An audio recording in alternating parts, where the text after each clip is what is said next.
right? So the idea is to ditch all the negative emotions that get you nowhere and as quick as you can and focus on the positive. We have an opportunity now with lockdown, and I think each of us can think when all this shit's over and we look back and think, oh, gee, I wish I'd done that. I wish I'd done more of that. Nothing, But I wanted some of that Viagra. I went to the chemist shop. I said, can I have some Viagra? He said, have you got a note from your doctor? I said, no, but I've got a photo of the wife. I have done a little bit of work with addiction, with addicts. And the first thing I always ask, and it seems to throw them, I said, what are your dreams for the future? And I think you've got to find something you love more than the immediate pleasure of addiction, or you've got no place to go. I love depression. I love treating depression and turning people's lives around.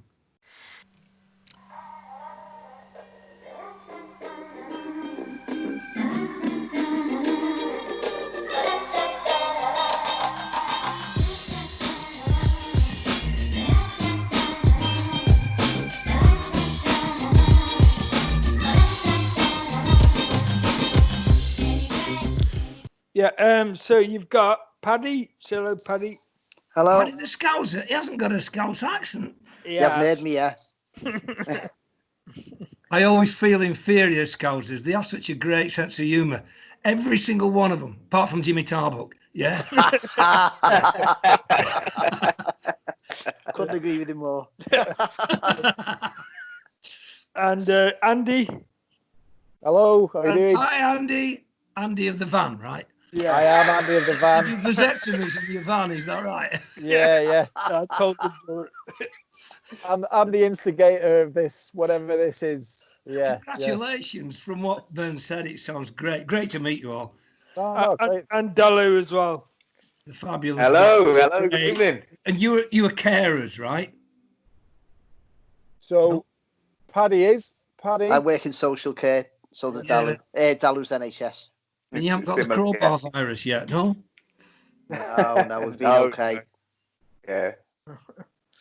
Dalu, what you work in social care, don't you? A form of social care? Similar. It's so my job is like a wellbeing coach on something called Be Well, which is funded by the NHS, and then 2 nights a week I do at a homeless hotel, so just like a night manager there.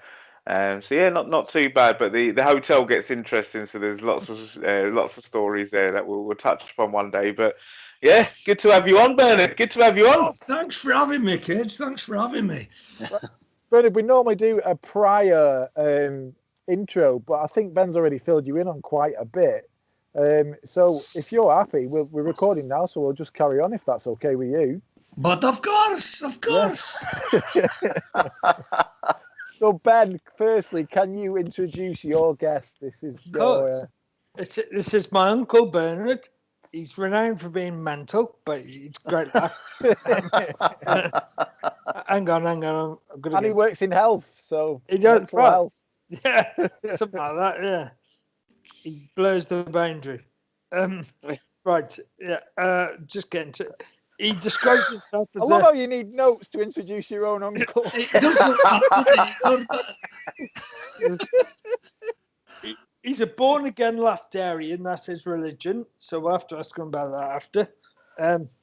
He's a GP since 1972. I was full-time for 35 years, now I'm part-time. I'm getting to that.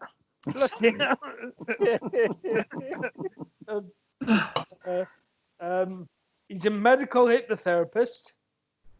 Yeah, sorry. He was a GP 35 years, full-time, and now he works locum part-time. A medical hypnotherapist, which is interesting. He's the author of 3 books. Nice. He's a rock star. He was the radio stroke doctor for many years. He's lectured in over 20 countries. Is that 21? I counted it up, it was 26, but I counted Wales and places like that. So. Oh, right, okay. And Guernsey. I've lectured in places like Zimbabwe and Turkey and Mexico and all over. And he's a puppeteer. Sorry? And you're a puppeteer as well, I've written down. I use puppets to communicate with children. This is true. Yes. This is true. And adults too. When they're getting on my tits, yes. Yeah. See, Andy does it in a similar way, but I think the intentions are very different with you, Bernard. So it's a pleasure to meet you, sir. Yep, definitely second that. Bernard, I'm going to break the rules completely. We've got a little bit of a structure of things that we'd like to talk to you about, but I didn't hear about the lecturing before, and I've got a scratch I need to itch there. What do you lecture in then? What's your take? Basically, only anything they'll pay me for. I rarely turn down lectures. If I don't know enough about it, then I hit the books. And I've got so much clinical experience because we used to see monstrous volumes of patients. I can usually knock something out. My stuff is usually funny. They write down the jokes and forget the medicine, you know. That's one of the problems. But it's very practical stuff. And the patient's always the star of the show. So my lectures have gone down really well around the world on a variety of subjects. I've spoken particularly about I did a Blue Peter guide to the human brain. That went down pretty well. And I used to do a lot on orthopedic medicine, you know, manipulating backs and injecting joints. I used to do a laser lecture. Oh, kids, you'd have loved that. I issued laser pointers to the audience, and they've got a choice of, honest to God, 60 topics to choose from, and they just shine the laser pointer on the one they want. Anything from sexercise. That's one for you, Dallo. You love my sexercise stuff. And, I think Ben has told you too much, sir. You know how many calories you burn off on sex and stuff like that. And how to untwist tortured testicles and manipulating backs. And That'll come in handy for you, Ben. Yeah. Yeah. So would you consider yourself, are you a medical all-rounder then? What do you specialise in? I specialise in the quick fix. I specialise in the Jesus job. I just love to fix people when they come and get them better. I don't like hanging around ticking boxes. I want to go for where the money's at. You know, I mean, I'm a simple lad. I was brought up, as Ben might have mentioned, speaking derogatorily about me, that from Ashton-under-Lyne, you know. And, would you live that down? But so I like to make a difference and feel important. So I like to fix people. So I love conditions like depression, back manipulation, and injecting joints, anything where I can really make a difference. Wow. Absolutely. You sound like you've got an amazing energy and amazing kind of enthusiasm. How do you deal with life when it gets shit, when it gets, you know, a bit low and negative? How do you keep that energy up? Oh, that's a great question. I was very influenced early on by a guy called Maslow. You've probably heard of Maslow, the hierarchy of needs he's famous for, but he studied people who were mentally healthy and he did a blueprint for it. And I use that quite inspiring. There are certain negative emotions that get you down and you've got to take out. Let me give you an example. Anger. If you are stuck in a position that you cannot get out of it, you can't talk yourself out, there's no place to go, you've got to physically fight. I want anger. Anger. Your blood pressure scoots up, your face goes white. Why? All the blood's going to your muscles. You feel no pain. You're just wild with anger and you're going to quit yourself well. You don't feel fear. But if you're getting angry because you've been flashed by a speed camera or you've had a tax bill, that's stupid. That's going no place. So the idea is to ditch all the negative emotions that get you nowhere and as quick as you can and focus on the positive. We have an opportunity now with lockdown, and I think each of us can think when all this shit's over and we look back and think, oh, gee, I wish I'd done that. I wish I'd done more of that. And I guess we're all developing a little mental list. And one of the most important things, of course, is reaching out to people who you've neglected over the years. It's great talking to Ben again and being in touch with Ben. And I've phoned people up who I haven't spoken for years. That's very important. Going a bit zen, enjoying the flowers and the birds and the glorious, glorious spring that we've got. Music, I'm doing more music now. All the great things that give you happiness that you haven't had time for. Absolutely. Sorry, Bernard, those passions there that you talk about, I'm a big believer in that. You've mentioned a broad spectrum of things that you're interested in, that you've kind of hit into your life to give you passion and bring you back up there. I'm just wondering, with with people that have low self-esteem, I'm sure that you've seen before, and this is something that I've experienced by talking to people. There are some people, and I've been that previously myself, who have thought, oh, I don't really know what I'm into. I'm not really, and people who are struggling to find those passions in their life. I guess to me, if you can do all that, can't you? You can touch back into what you're into. You can speak to people you always spoke to. How do you deal with people from a clinical point of view? It might just be, well, they don't have that self-esteem to do that, or those interests. Some of those people, when I see them in general practice, and don't forget, I'm trigger happy for the quick fix. I want to get people out of that pit and live in a normal, happy life as soon as possible. So I'm really hot looking for depression. I may overtreat it, but boy, I get brilliant results. I just love depression. Because a lot of, if you've got low self-esteem, you're not enjoying life, you've got no energy, life's falling apart, it often is depression. And treating depression as a family doctor, my God, it's one of the biggest transformations in the whole of clinical medicine. It's one of the real joys. Can I tell you a story about that? Because it might illustrate how my patients are so nice to me, and I owe them everything. They taught me everything I know. One of them, they brought out a new antidepressant. I'm going to call it Gloom-Ritalin or Grumpy-Gon, And the drug company were desperate for roughneck GPs like me to try patients on it. So they offered us a Rupert book and a ballpoint pen, a little, if we'd try a few patients on it. Honest to God, kids, this is totally, totally true. There was a lady then who was really getting up my nose. Every time I saw this poor lady, I thought, oh, Jesus, not you again. Oh, my God. But, and desperate for me Rupert book and my ballpoint pen, I thought, I'll try her on Gloom-Ritalin. Now, this lady came back about 3 weeks later. She was transformed. I couldn't believe it. I heard my own voice saying, how lovely to see you. Sincerely. I thought, I don't believe this. I've cracked it. Anybody who's pissing me off, I put them on Gloom-Ritalin, I said, well, this new wonder drug, it strengthens your nerves. And I was getting good results. I was getting overconfident, I was putting it in the wife's muesli and the mother-in-law's bovril. Until the penny finally dropped that I was missing depression. And slowly I got more and more passionate about depression.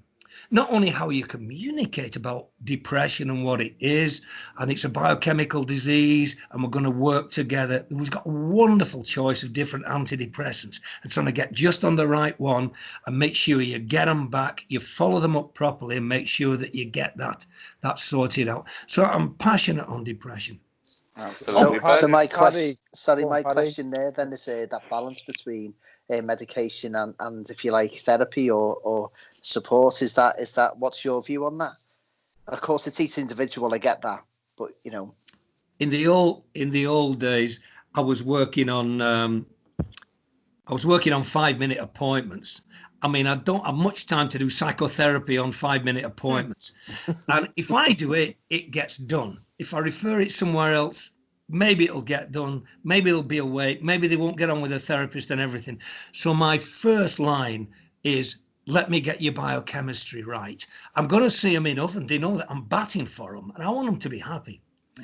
The other thing is, that depression is an infectious disease. I've seen so many examples of that. The way you diagnose depression, if you've seen enough, it's that awful feeling in that pit of your stomach that goes, oh shit, not you again, oh my God. That awful feeling that you get. And that's the best way to actually diagnose depression. But this is the point, and this has led me into strange places. If depression's an infectious disease, so is happiness an infectious disease. And we're stuck in an awful epidemic at the moment, but we can be part of the most wonderful epidemic in the world. We can be infectious agents in spreading happiness. And that's why I'm so passionate about happiness and laughter. No, I was just going to ask Bernard. You mentioned before that you've had 35 years plus in the trade as a GP health practitioner. Have you seen a massive change in society in how we deal with mental health and depression as a whole? Do you think there was less people depressed back in the day, or were we just tackling it in a different approach? Dalu, that is a brilliant question. Except for one thing, I'm just a GP. I see what comes before me. If I've got a human being in front of me suffering, I'm thinking, what's the best way to get you better? So has there been an increase? There may have been. A lot of the services nowadays look brilliant on paper, but I don't know that they're a lot better in practice. And a psychopathic fixer like me probably gets as good results as, dare I say, as anybody, really. Because I've met other people like me who are just dead keen on getting the biochemistry to work. And don't forget, there's a massive placebo effect when you're treating depression. But if you're an enthusiast and like me, I'm sure we get a really good placebo response, but we do get people better quick. Have you seen a difference between how men and women approach depression with yourself or not? That's a great question. Men don't own up to it as much as women. And I have a sneaky feeling that, a lot of patients with depression actually don't present with depressed and tearfulness and sadness, but they present with a pain, and a weird pain that doesn't seem to respond to anything. And yet, when you treat the depression, that tends to disappear. And this is one of the real problems with men, is getting them to accept this diagnosis of depression. And that's why I've got this handout. I'd love you guys to read it. I really would. I've got a handout on depression, which describes depression as a disease with all the honors of any other physical ailment. It's just a biochemical abnormality in the brain, which we work together, get you fixed and get you back functioning again. Brilliant. Where would we be able to find that? Sorry, Bernard. Oh, you can get online. Well, one easy way is you go on my website, www.bernardshevlin.com, and then there's if you go across the top, there's medical information, and there's quite a few good handouts on there. Some of my best. There's one on depression, one on the Homer Simpson diet plan for losing weight. Well, do stop me, kids. I'm sorry, I'm having to. No, carry on. No, carry on.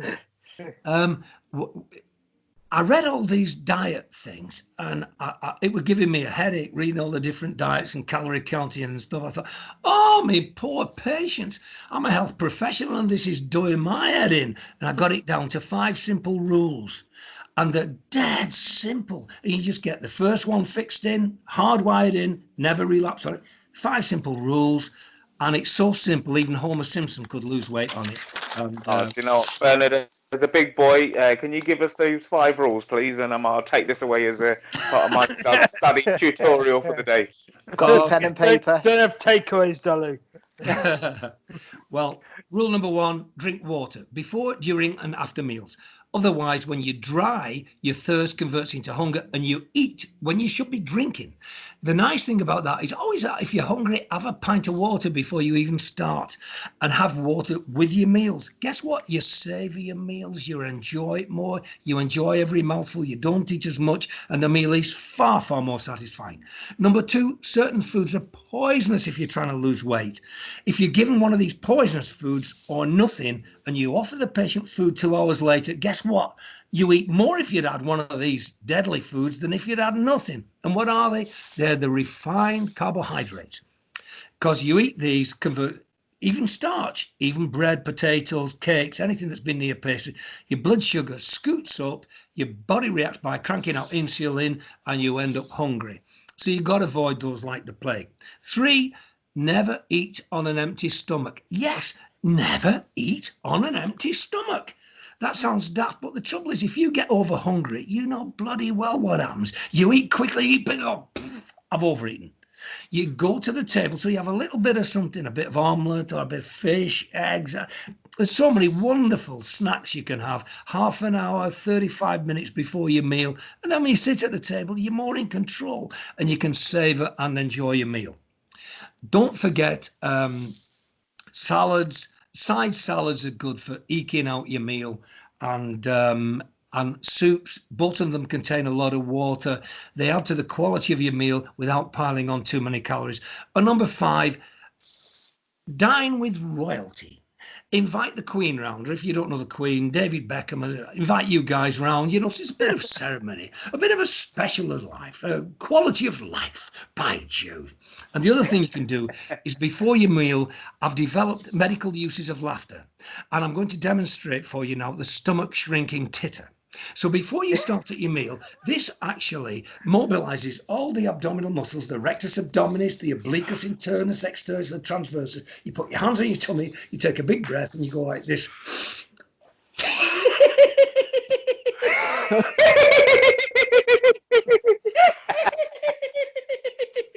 I normally have to warn people to go into a different restaurant every time, but this doesn't hold with lockdown. I'm loving that. I guarantee this works because my patients never come back. Sally, we'll do one on your kind of like you've mentioned about your eating habits and blah blah blah and your struggles and that kind of thing to some degree stuff before quite a few times, but just on a brief level, what are your kind of like what are the stuff that you can't resist? Like what are the guilty pleasures? I've got my own. I'm a weird guy. I've always been big, so I was a 10-pound baby, and then just grew up big. So it was a lot of starchy foods in African culture. So we have like lots of meat, lots of greens, and lots of like maizy stuff. So I was always a chubby Michelin kid. But a part of me's always enjoyed being the big kid. When I got to uni, I actually lost 9.5 stone. And it was weird for me. Wow. Yeah, it was weird for me walking around at 15 stone, kind of, agile and doing a bit of boxing and stuff. And it's a different presence. It's a different respect. It's so different. It was like chalk and cheese. I couldn't tell you. Like since the age of 50, if I snuck into a nightclub or anything, if a grown man at 35 my age would have stepped on my toes, he would have turned to me and said, "I'm sorry, mate." And then at mid-20s, I lose all this weight and shrink up, and I'm probably tougher and stronger than I ever was. Yeah. But I'm getting people bumping into me. They're not saying anything. So there's like weird connotations about the right kind of weight and what would suit my body and all sorts. So it's been an odd one, but I'm a bit of an extremist. So if I'm really on it, I'm absolutely 100% on it. But if I fall off the wagon, wheels are gone for 20 years. Oh, I'm a bit like that. Dalu, give them the look. Practice in the mirror, the stare, they'll keep away. The other thing, Dalu, and I'm a big believer in a drug called metformin. Have any of you heard of it? No. Yeah. I think most people in the 30s, 40s, unless you're really underweight, should be on this drug called metformin. It prevents diabetes. It's got good credentials for that. You lose about 2 kilograms over a year.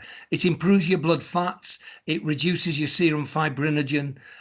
It does so many wonderful things, and it's so safe. It's been used on millions of people worldwide. Unfortunately, it's prescription only, but it's safer than a bottle of whiskey. I think we should be able to buy it over the counter. Sorry, but can you just repeat that name just for other heavy-set gentlemen and ladies out there?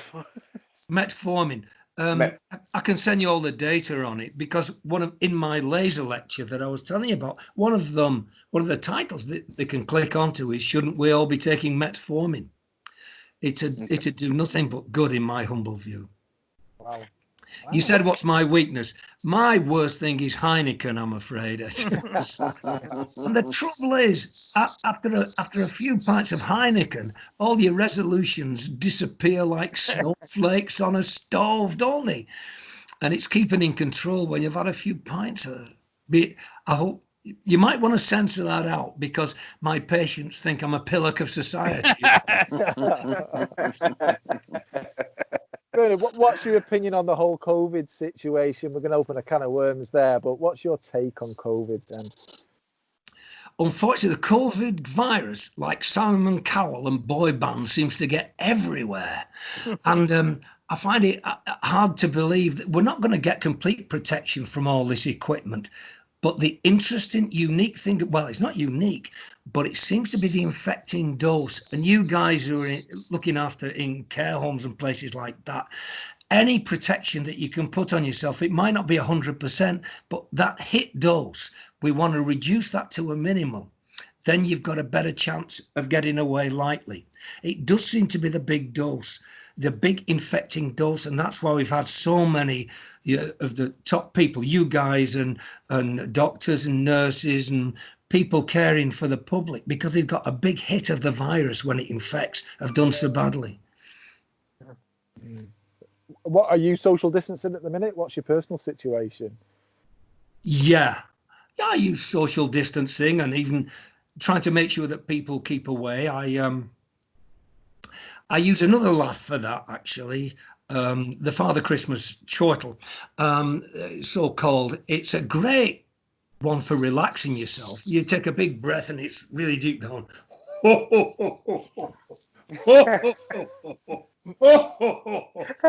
And if somebody's coming too close, you know, and you don't want to breathe in their air, you just go, ho, ho, ho, ho, ho, ho. And I guarantee they'll keep the distance. Oh, Bernard, I love you, mate. I love you. We should get Bernard on every week, I reckon. Yeah, definitely. 100%. Yeah, this is the best fun I've had doing it. This is the best fun. Bernard, you mentioned about laughter then, and you know, they say laughter is the best medicine. Is that something you've used in your life as well? I understand you're a joke teller. Absolutely. My religion is laughing. I'm a born-again laughterian. It's brilliant. Can you give us a joke? You told me one earlier. Can you just, about the lady who was into the shop? Which one's that?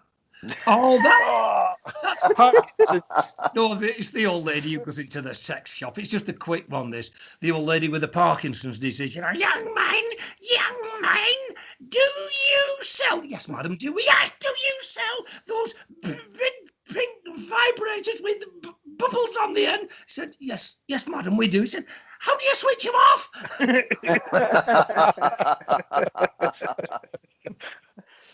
Yeah, I've got a joke book, and I've been collecting it for a number of years, and they're all there's an index at the back where they're all classified on different subjects, you know, females, farmers, fishing, farting, and you turn to the appropriate page, and each line is a joke, and hopefully I remember it.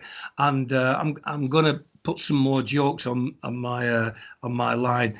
When the great God of laughter takes you. By the way, you won't believe this, kids, that I've been so passionate about laughter and happiness as an infectious disease for such a long time that I heard about this professor in America who was an expert on it. He's called Professor Clifford Kuhn.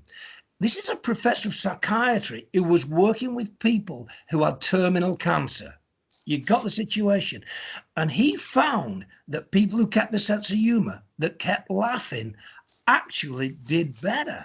And it was so striking that he began to study stand-up comics. He worked with Jerry Lewis, you may have heard of. He's a big buddy of Jerry Lewis, until eventually he said, oh, Cliff, come on, go and do your own stand-up. And he did. So he spent half the time as a professor of psychiatry and half doing stand-up comedy. Well, when I heard about this guy, I phoned him up in America. I said, will you come to Stoke and do some lectures for us? And of course, we got on brilliant and we had a great laugh. Oh, amazing. Can I just concur with that? Obviously, when I had my brain injury and I was in hospital, one of the parts of my brain that had been affected was a bit, I just laughed constantly. I couldn't stop laughing. Like, people would say really serious things to me. I just pissed myself. But not the morphine. No. What Bernard can probably tell you what area of the brain that is that had been damaged that's causing me to laugh. Well, it's probably, I mean, it could be in the septal nuclei, in the nucleus accumbens, because you know, you must all know about that. I thought as much myself. Yeah. I was going to say that to you, Bernard, to be honest with you, but you know. Why it took you so long, to be honest? They did an experiment on rats, you know, and they put the electrode into the nucleus accumbens, the pleasure center, and they wired it up so the rat could press on a lever and stimulate its own nucleus accumbens, you know. So the poor old rat gets up in the morning, pressing on this bloody lever all day. They were starving to death, you know. Reminds me of a lot of my patients, you know. Wonderful, really. Paddy's got a question. I just want to ask a quick one first on the back of that rats thing. And sorry, Paddy, we'll come to you there. On the rats thing, I watched the thing, and I'm going to do this really badly, but I watched the TED lecture the other day, which was fantastic on addiction. And I get that it's only theory, and I'm thick and I don't read, by the way, but this is my take on this TED lecture. I don't know if you've seen it. And someone in the 90s, I think, was looking at addiction and looking at heroin. And they put heroin or some kind of like heroin-like substance in the water with rats. And they found that a similar percentage of rats got addicted as humans get addicted to this heroin in the water, right? And this guy's theory was later on in the 90s and early 2000s, I believe, was I'm going to test this because are those rats taking the heroin in the water purely because they're just in a cage? And he researched rat utopia, and he had female rats, male rats from to socialize. He had areas to dig. He had sunlight. He put these rats in rat utopia and put water and put the heroin in the water next to it. And next to none of them, there's something like, I don't know, less than 10% of them even touched the heroin or went back to it. Yeah. So his whole thing on this TED lecture is around addiction, whatever it might be, addiction to sex, addiction to gambling, is all about connection. It's all about connection to the world and to people. And if people grow up in an area where there's no money, there's no jobs, there's no social integration, of course drugs are going to take over their life. Of course, if there's people that are bereft of emotional stability, sex or drugs, or of course they're going to become addicted to those. It was really interesting. Yeah, I have done a little bit of work with addiction, with addicts, and the first thing I always ask, and it seems to throw myself, what are your dreams for the future? And I think you've got to find something you love more than the immediate pleasure of addiction, or you've got no place to go. I've also worked in a terminal care hospice for 18 months, which was very, very interesting. And my guess is that now, if I got the virus and I was desperately ill and said, do you want to go to hospital? And I don't know the answer to this, but if I were counseling a patient in that position, saying, well, do you want to go to hospital with a very good chance of dying on a respirator, with no friends around you, dying on your own? Or do you want to die at home in comfort and dignity, being looked after by good, caring, professional people who can keep you comfortable and get you dying dignity? To me, that's a bit of a no-brainer. The whole thing about opioids. Do you want to, shall I talk a bit about terminal care? It's quite simple the way it's a quick checklist on how you look after people with terminal care. You've got to relieve the pain 24/7.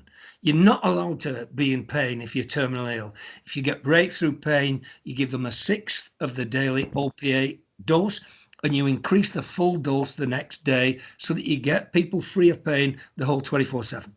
You've got to, if you prescribe opioids, you've got to prescribe something for the bowels. They're going to get constipated. And if you don't preempt that, constipation can be horrible when you're terminally ill. All the psychotropic drugs are available with none of the contraindications, so we can really help our patients there. All the scares that we have about diazepam and Valium and stuff like that. If you were terminally ill and you were waking up in the early hours of the morning on your own with anxiety, that is not acceptable. Steroids are wonderful for taking away inflammation, pain, stimulating your appetite, making you feel better. And again, the contraindications don't exist. And of course, depression can punctuate terminal care. So we can do a really, really good professional job for people who are terminally ill. Sorry, we're getting a bit serious there. No. Very interesting. Really good advice. Yeah, Paddy, did you have a question before we moved? It was an observation which I'm sure you've heard a million times before. I've just sat here now listening to you for about 25, 30 minutes, and you remind me of, I don't know, Patch Adams with a bit of Ken Dodd. I was thinking Zoe Ball's dad. What was he called? Johnny Ball. Johnny Ball, yeah. Lovely man. In the voice, yeah, really warm, approachable, yeah. Have you been compared to people like that before? Ken Dodd, I'm sure, is one of your heroes, isn't he? Oh, I love Ken Dodd. Yeah. Something so infectious about his happy, good nature. Yeah. Are we asking our question? I've got 2 pages of Ken Dodd jokes in my notebook, actually, my joke book. Not 4 pages it is, actually. Yeah, 4 pages of Ken Dodd jokes. They're wonderful. Go on then. You can't say that and not give us a couple of your favourites. Oh, one of my favourites is the woman who goes to the doctors. She says, "Oh, doctor, I need some sleeping pills." He said, "Well, come on. We can't just give out sleeping pills willy-nilly. You know, we don't do that these days. What have you tried?" She says, "Alcohol." He says, "Good. How much do you take every night?" "Oh, I normally have a bottle of gin, a bottle of whiskey, a bottle of brandy, a bottle of sherry, half a bottle of port, and some Bacardi." He said, "And you can't sleep?" He says, "No, I'm up singing all night."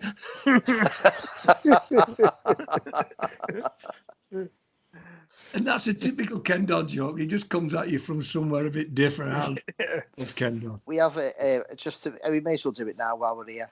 We have one of the questions, which is name your 2 favourite comedians, and what we do is say we'll say for example, it's Peter Kay's one and Jack D's the other. It's Peter D.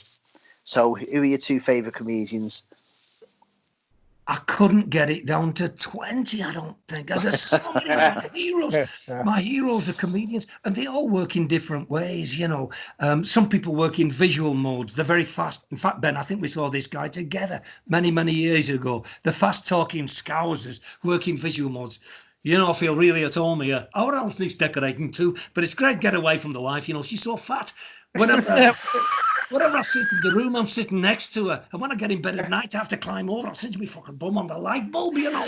But I love it a bit. I've been studying that Kama Sutra. You know, I've been studying that Kama Sutra. I said, "How about changing places tonight, love?" She said, "How do you mean?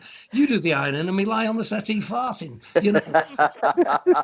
But I wanted some of that Viagra. I went to the chemist shop. I said, "Can I have some Viagra?" He said, "Have you got a note from your doctor?" I said, "No, but I've got a photo of the wife." So they work in visual mode, and then there's the ones who work in auditory mode. You know, like Little Ronnie. You know, by the way, if you can get your to run 3 miles every morning and 3 miles every evening, by the end of the week they'll be 42 miles away. You know, and Billy Connolly's a hero of mine. Oh, can I tell you my favourite Billy Connolly joke? Yeah. Go ahead, yeah. There's a couple of guys from my hometown, Govan, and they decide to go poaching rabbits by the light of the moon. And they get the hall, and they're on the way back, and one of the guys gets taken short with an attack of the squits. So he goes behind a bush, for let's face it, diarrhea is not his spectator sport. And all the other poor bastard can hear is, "Oh God! Gee! Oh my God!" And he's going on and on. He thinks I may as well gut the rabbits while I'm waiting. So he gets the rabbits, and the guy's still at it. He thinks I'll play a trick on him. So he gets the guts of the rabbits, and he sneaks behind him and puts the guts of the rabbits where he's opening his mouth. The guy must have seen it. He says, "Oh my God, Jesus, God, oh my God, oh." He comes away as a sheet. I said, "Are you okay, Jock?" He says, "You'll not believe this. I have just literally shit out my guts. But fortunately, there was a pointy stick and I managed to push them back."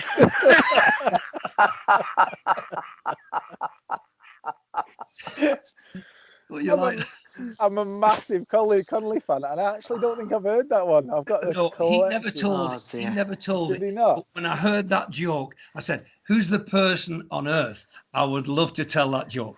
Billy Connolly. I awarded it to Billy Connolly.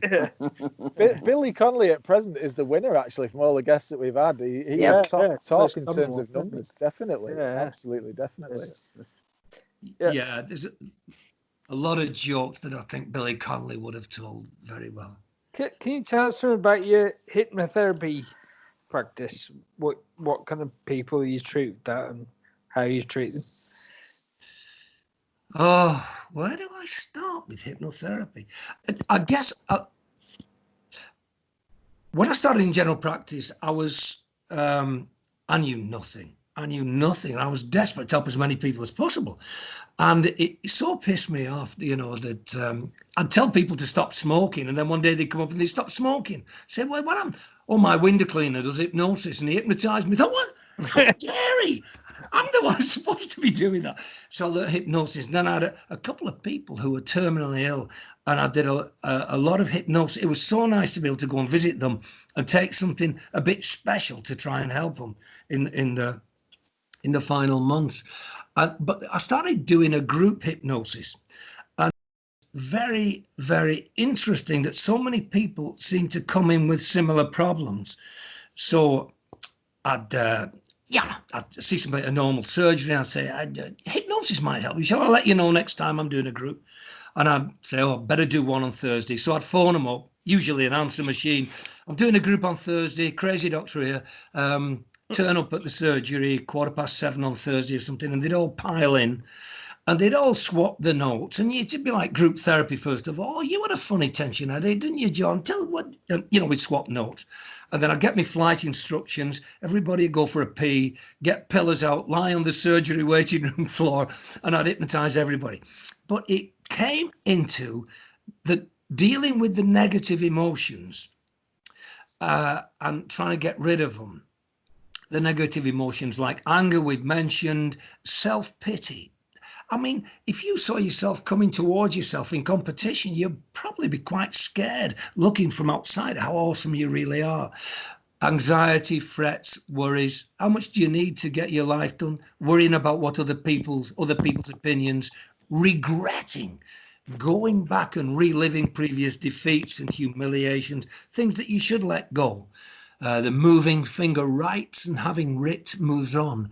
Nor all thy piety nor grace shall lure it back to cancel half a line, nor all thy tears wash out one single trace. So the idea is dealing with the negative emotions so that clearing the air, and then people can get on with their life. But I have had some. I'll just tell you one anecdote.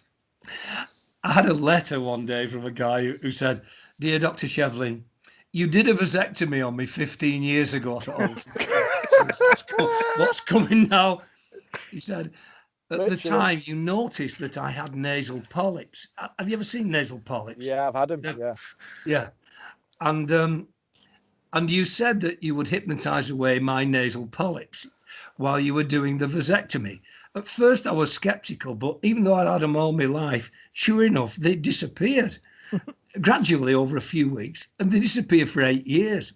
And after that, he'd had them surgically removed twice, came back pretty quickly afterwards. So he wanted the top treatment, hypnosis, to hypnotize away his nasal polyps. Could I hypnotize that bugger's nasal polyps away again? No way. But think of the context. I've got his testicles in one hand. I've got a sharp scalpel in the other. He's going to bloody well do what I say. And I think that's why that works. Sorry.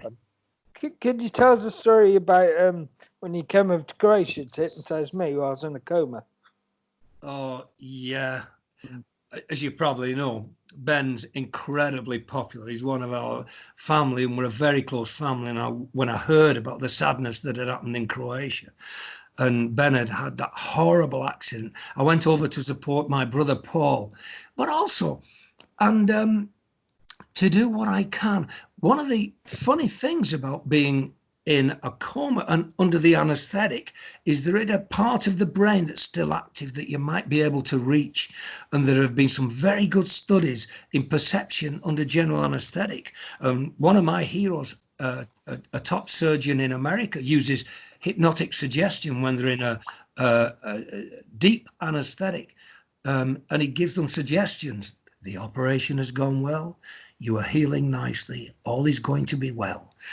And he got phenomenal results. When people are under extreme stress, they're incredibly vulnerable to hypnosis.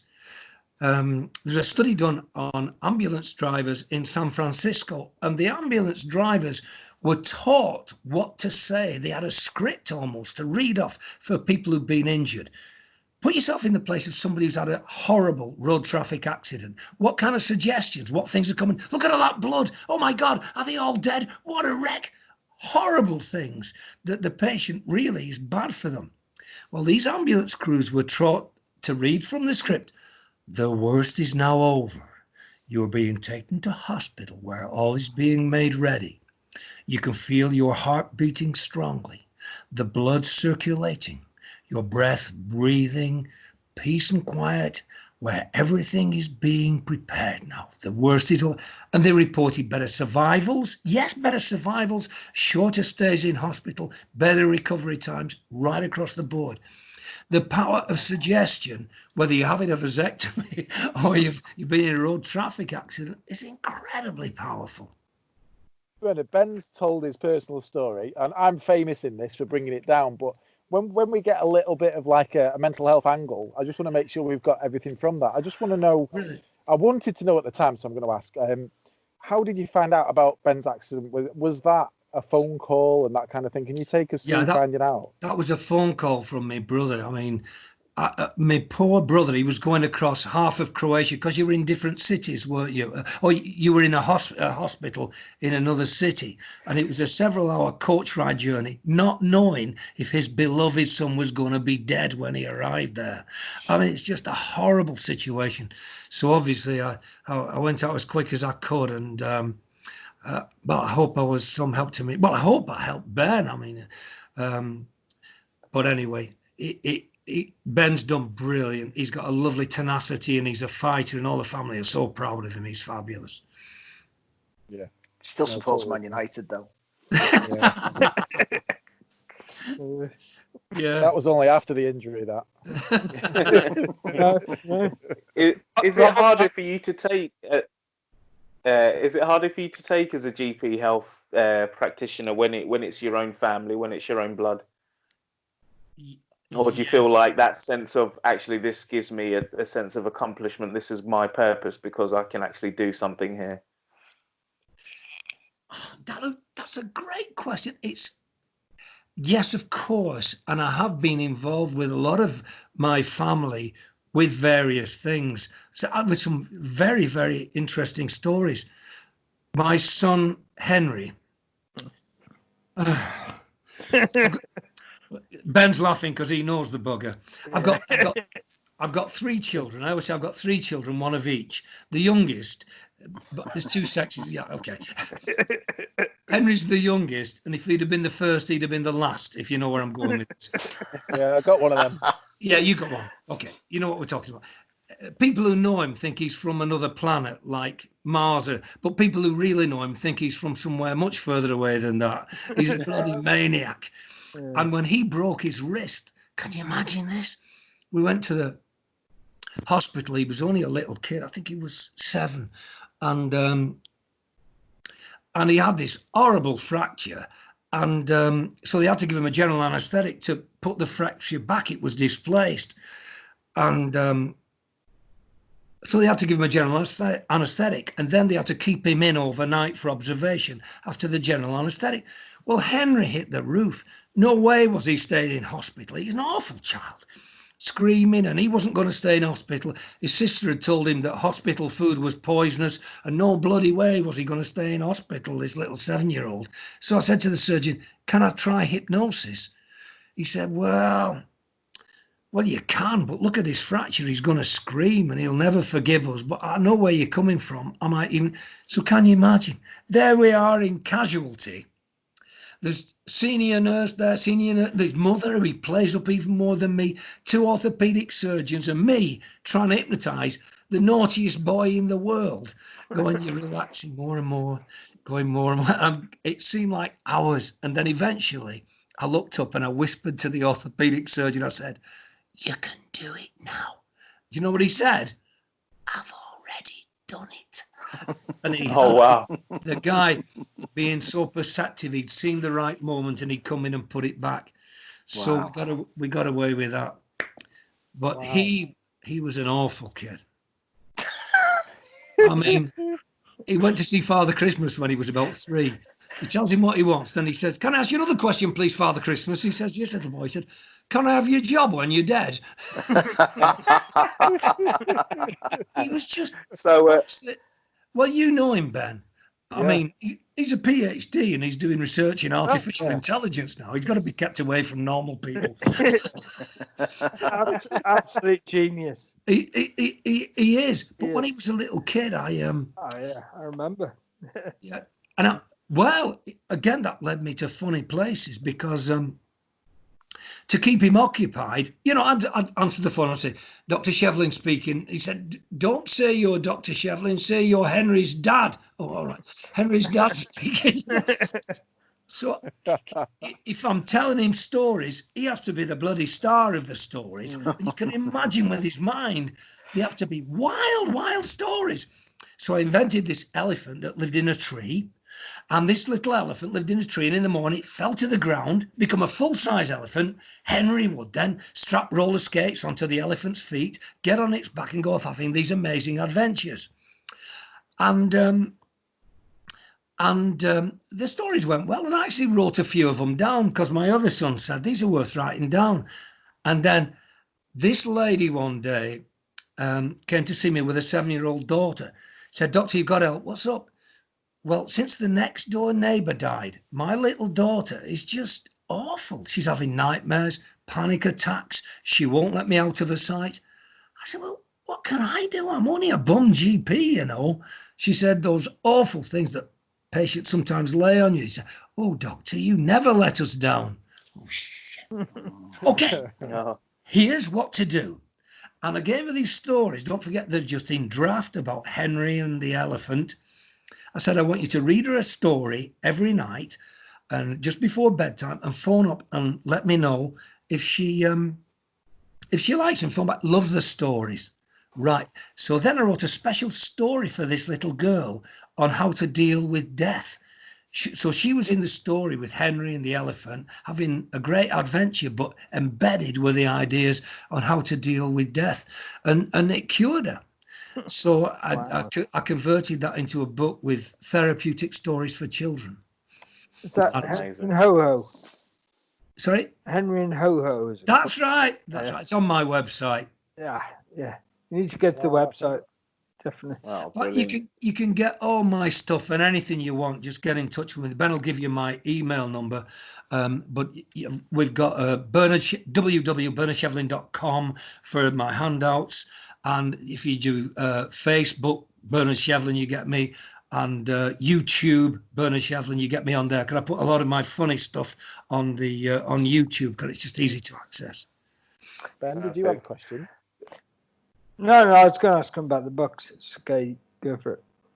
Can I selfishly ask one there? And I've never talked about this on the podcast. And there's the manifestation that my son shows from.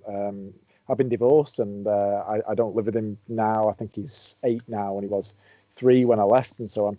He unfortunately shows some physical manifestations of kind of distress that are not great. He showed various ones of kind of pulling hair and things like that.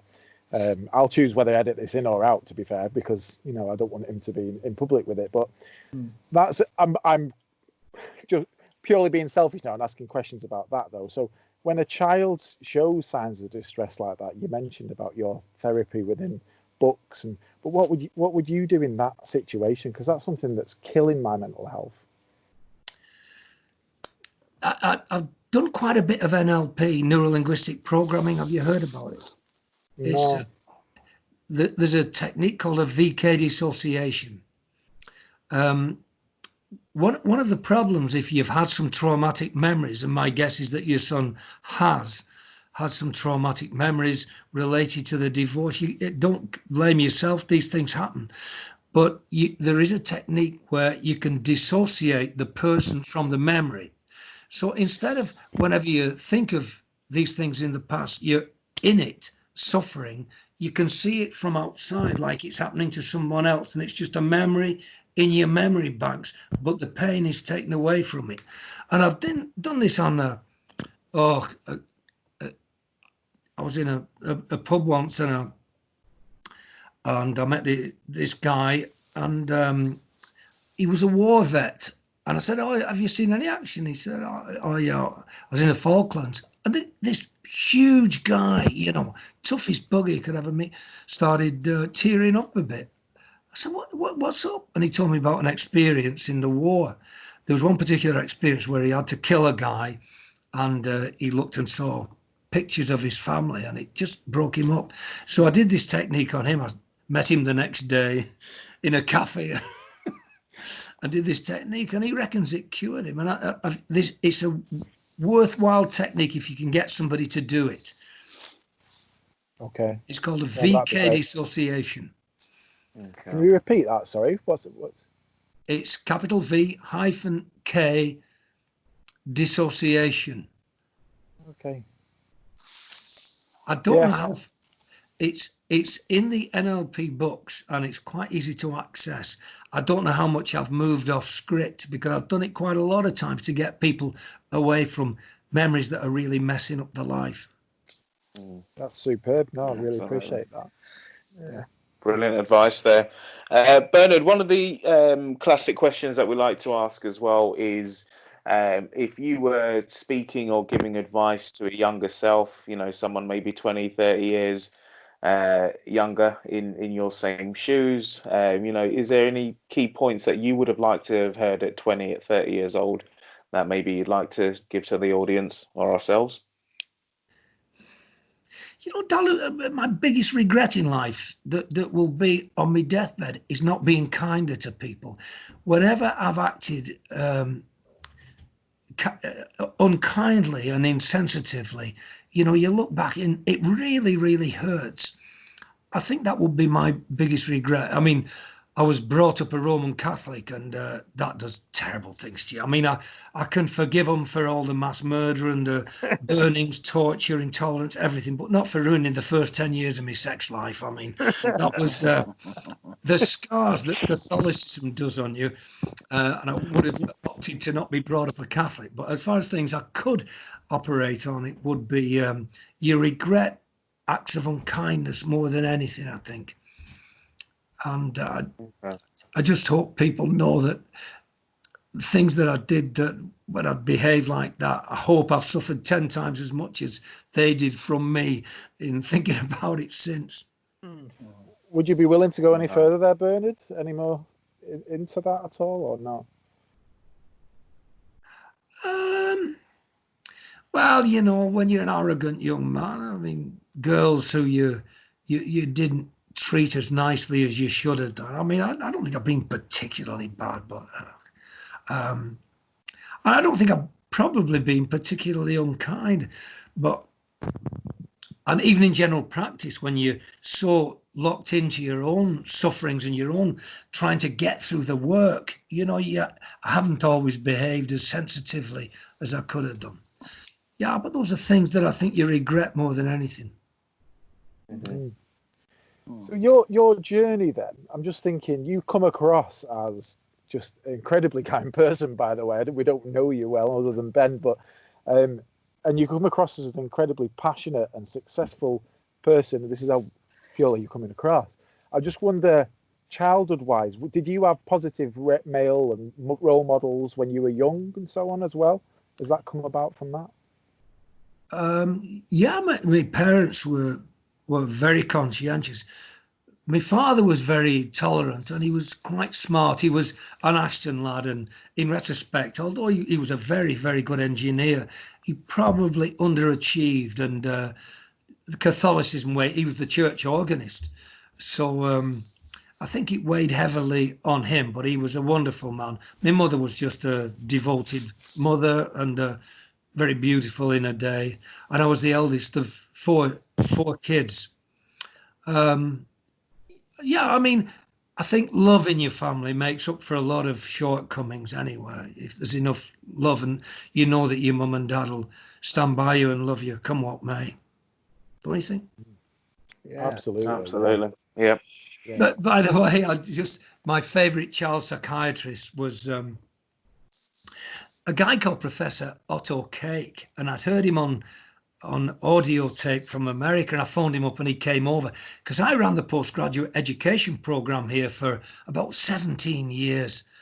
And we got the best speakers in the world. Oh my God, it was just so wonderful. I was so bloody cheeky. I'd phone up anybody. I'd have phoned up the Pope if he could have given us a good lecture. Well, perhaps not the Pope with my background. And Can you ring up some people to get them on this podcast, please? Sorry? Can you ring up some people to get them on the podcast? Oh, geez. Well, now I'm not. But Otto Cake, I knew he was getting on a bit, but I phoned him up because I've been phoning up loads of people I've been neglecting for years, because that's what you're going to regret after this lot's over. Why didn't I phone up such a body? This is the golden opportunity. And the tragedy was he died the day before. Oh. And his widow said, "Oh, I'm sorry, Otto died yesterday."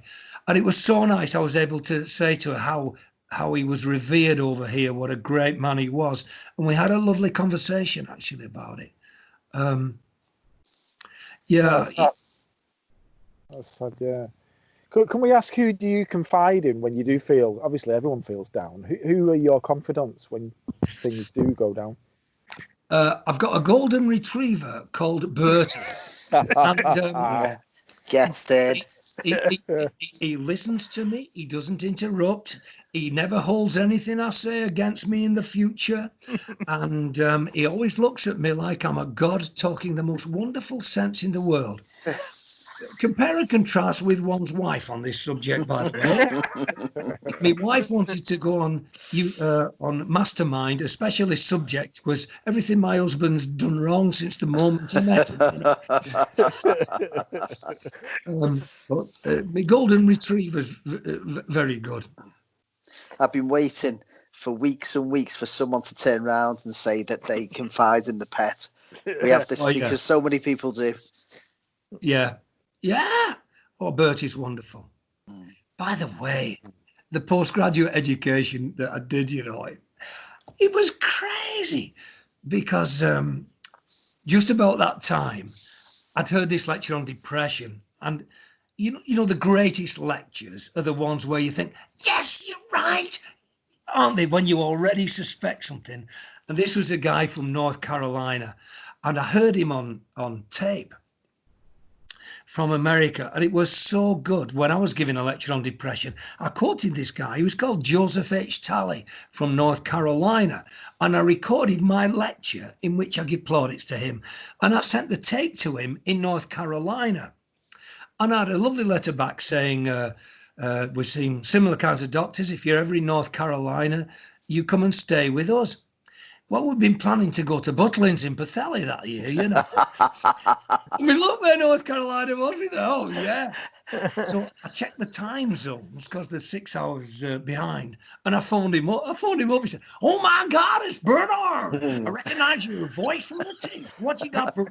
One wife, 2 kids. No problem at all, Bernie. You come stay with us. Just one thing, Bernie, and don't let me down on this. I played the tape to all my friends in such kind and glowing terms. He mentioned my name, and I told him your name is Sir Bernard. Bernard, you're over this side of the pond. You're Sir Bernard. Wow. Title. Saint Bernard as well. It was a title I was reluctant to abandon. You can imagine, you know. And a couple of little white lies, you know, when I'm trying to get top Americans coming over. Stately Stoke-on-Trent-upon-Sea, you know, quaint Shakespearean birthplace. But honest to God, I got the best speakers on the planet coming over. You wouldn't believe them. I got the Queen of Diabetes. She was just fabulous. When it comes to the fat, it's where it's at. It's okay on your butt, but not on your gut. I got the World Authority on Farting. I swear to God. He's called Professor Michael D. Levitt. He was the World Authority on Farting. He did a brilliant, brilliant lecture. I learned word perfect some tracks of his lecture, and this is one bit of it. Well, then we decided to investigate the aroma of the fart. Now, one of the problems, if you're a serious scientist trying to investigate the aroma of the fart, is there's only one instrument on the planet Earth which will detect the aroma of the fart, and that is the human nose. So we had to divide our subjects into the sniffers and the farters. Now I gotta we had to pay our sniffers a lot more than we paid our farters. It's true that honestly that's word perfect. He came over a couple of times. Genius of a man. Bloody hell. Yeah. One of the things that strikes me now, Bernard, and I've only studied things like the mental health and suicide stats briefly before starting this podcast, but I know that there will be men that will listen to this podcast that feel depressed but don't or won't go to their GP. Even if they don't want to go to their GP, what should they do? What should they be doing now do you believe, to try and improve their life or improve themselves? Your first duty to everyone that loves and cares about you, in fact, everybody you rub shoulders, and maybe even to the planet Earth itself, is to be happy yourself. And if you are saddled with a biochemical disorder of the brain with that unfortunate name of depression, you ain't gonna cut it. You can use willpower as much as you like. Willpower depression is about as good as willpower for diarrhea. You're welcome to try, but it ain't gonna cut it. And we've got such a fabulous array of medications that can help. I mean, we got, depending on the type of depression. I mean, some people they come with a TAT syndrome, which is I'm tired. The TAT syndrome has 3 features: the declaration of fatigue as presenting or supporting complaint. Feature number 2, the miserable, whining, depressing tone of voice they use when they say, "Oh, doctor, I'm tired all the time. I've got no life in me whatsoever. Doctor, I feel thoroughly drained. Doctor, I'm like a wet lettuce." And the 3rd feature of the syndrome is the sickened, pissed off feeling in the pit of the stomach of the attending doctor, because depression is an infectious disease. I've told you. So and then at the other end of the spectrum, the agitated depressed, "Doctor, I'm snappy, I'm irritable, I burst into tears. If I get off to sleep, I wake up, I worry about the smallest things. I'm snappy, I'm irritable, I know I'm horrible to live with." And you've got every shade in between. Now, do you think the same antidepressant fits all? No, you get the one that fits them. If they've got pains, you want a different antidepressant. If they can't get an erection, you put them on trazodone. If the premature ejaculation, you put them on an SSRI. Use a combination of those 2. You can treat the wife's depression as well. How's that for a deal? Yeah. So I would say go and see a doctor and get somebody ballsy who's going to put you on some good stuff and get you fixed. Happiness is an infectious disease. You've got to get it fixed and live your life to the full. Every second that you waste with depression is a second that ain't going to come back. It's wasting your life. And often, you know, when you get that miraculous turnaround, they say, "Oh, doctor, I wish I'd come and seen you months ago." Don't waste your life with depression. It's one of the best answers to the questions we've had on the whole podcast. Fantastic. Superb. Brilliant. Absolutely brilliant. I'm sorry, I've got to pop off. My nan's had a fall. My dad's trying to call me. Oh, Ben, I'm sorry. Yeah, sorry, Bernard. I've got to ring my dad because Sorry to hear, Ben. I think he's with her at the time. It's her 100th birthday today. Yeah, we sent you a card. So so I think she's gone to hospital, which is No. Oh, mate. I hope everything's all right. I think it might be a good time to wrap up then. If I think so. Be needed as well. Your family GP, I assume, or Yeah. Yeah. I'm only part time now, and what happened is I just do specialist subjects now. I just do a lot of joint injections and stuff like that. So I was only doing one every session every week or 2 weeks. Cheers, Ben. And good luck, Ben. so of course, as soon as this broke, I got sacked. Really, obviously, they don't let me in to do injections and stuff. Can I ask you one quick final question? Because I want you on again, Bernard. I think I'm speaking 100%. to everybody there. This superb. I'm just thinking, we've got the energy right now, and we're trying to do something to try and change depression, particularly for men. That's what we're trying to do. That's the big kind of thing. But you're an expert in it. We've got the energy, but you are the first person that we've had on that is a real expert in it. If you were in charge of things from a clinical perspective in the government or whatever, what do we need to do? What is the best way for society, for us to change this horrible statistic about male suicide and all that kind of thing? It's just spreading the word, I think, that it's just a biochemical disease. And the trouble is that there's a lot of people building empires, I think, on psychotherapy. And as Maslow said, if all you've got is a hammer, you treat everything as though it's a nail. And if you've only got psychotherapy, you can miss out on the medications. I personally get brilliant results with the antidepressants. And to me, it's just a miracle waiting to happen. I love depression. I love treating depression and turning people's lives around. Well, you've turned our evenings round tonight. This has been absolutely. I've really enjoyed your company, fellas. Yeah, really enjoyed your company. Thanks so much for putting up with me, because I'm a goth, you know, now. It's not the goths with a, it's a goth. It stands for geriatrical fart, you know. Oh, we definitely need you for a part 2, Bernard. Definitely. Yeah, brilliant. It's been great. Thank you very much. Really enjoyed your company. Thank you so much, Bernard. Cheers. Take care. You too. Bye. Bye-bye. Take care, lads.